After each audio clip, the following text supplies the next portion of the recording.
Orlando Pirates find themselves in a state of anxious anticipation as football's governing bodies prepare to decide on a controversial tie in the CAF Champions League preliminaries involving Congolese club FC Saint-Eloi Lupopo. At stake, potential disqualification of Lupopo and a revived hope for Pirates and their supporters. Orlando Pirates entered the second preliminary round of the 2025-26 CAF Champions League seeking to progress to the group stage. In the first leg at Lubumbashi, Pirates suffered a devastating 3-0 defeat to Lupopo. In the return leg in Soweto, Pirates mounted an admirable comeback, winning the match 3-0 to level the aggregate at 3-3. The tie then went to a penalty shootout, which Lupopo won 5-4, thereby eliminating Pirates from the competition. The result left Pirates stunned and their continental aspirations abruptly halted. However, in the days following the match, questions began to surface regarding the conduct of the first leg in Lubumbashi and certain administrative/regulatory issues surrounding Lupopo's qualification for the tie. Several sources, though not yet publicly disclosed, suggest that the matter has been referred to both the African football governing body and by extension the Fédération Internationale de Football Association, FIFA. The rumors include alleged improper documentation of player eligibility by Lupopo, possible irregularities in stadium or match organizing standards during the home fixture, disputed refereeing/procedural matters that Pirates claim were mishandled.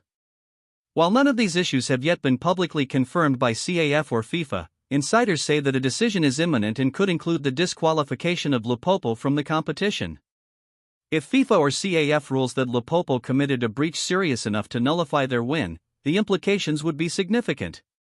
Orlando Pirates could be reinstated into the group stage of the Champions League, handing a major morale boost to the club and its supporters. Lupopo might be disqualified, possibly replaced by Pirates or another team, or face fines and bans. The decision would set a precedent for strict regulatory enforcement in African club competitions, sending a message about governance and integrity. For Pirates fans, the prospect of reinstatement is a source of cautious hope, after the dramatic comeback that fell just short. The belief among many is that justice needs to be done, and that the club's efforts shouldn't be undone by procedural failures. From the Pirates' side, it is reported that internal discussions are underway. Club officials are avoiding public commentary while awaiting official communication from CAF/FIFA, but sources say they are preparing a submission referencing the alleged match irregularities. On social media and among the fan base, the mood is one of mixed frustration and optimism. The events of the second leg, the intense comeback and dramatic shootout, have become part of club folklore, and the suggestion that something may yet be resolved in Pirates' favor has reignited hope. As one supporter commented online, "This was a really good game.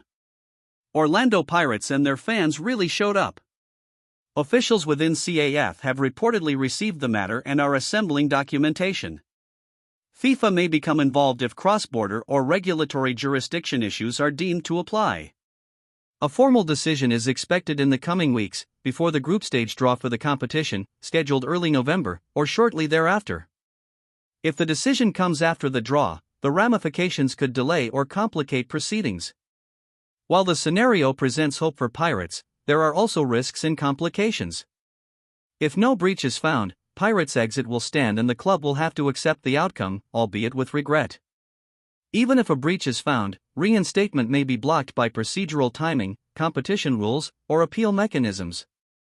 The club's focus on domestic fixtures may suffer disruption if off-field issues dominate headlines. For African football at large, the case underscores the challenge of maintaining rigorous governance, transparency and consistency in club competitions across different jurisdictions and capacities. African football competitions continue to evolve, with the 2025-26 CAF Champions League preliminaries involving 62 teams vying for 16 group stage slots. Wikipedia, the case of Orlando Pirates vs Lupopo brings into sharp relief the importance of match integrity, administrative compliance and equitable treatment across all clubs. For South African clubs especially, who aim to raise their continental performance, regulatory clarity and consistency matter just as much as the on-pitch drama. For Orlando Pirates, the next few weeks will be critical. They must remain focused on their domestic campaign while the off-pitch saga unfolds. Should the decision go in their favor, the club will need to quickly reset its continental ambitions and prepare for the group stage, including match readiness, squad depth, and logistics. Should the decision go against them, the club must draw from the courage of its comeback to regroup, re-evaluate strategy, and plan for the next continental opportunity.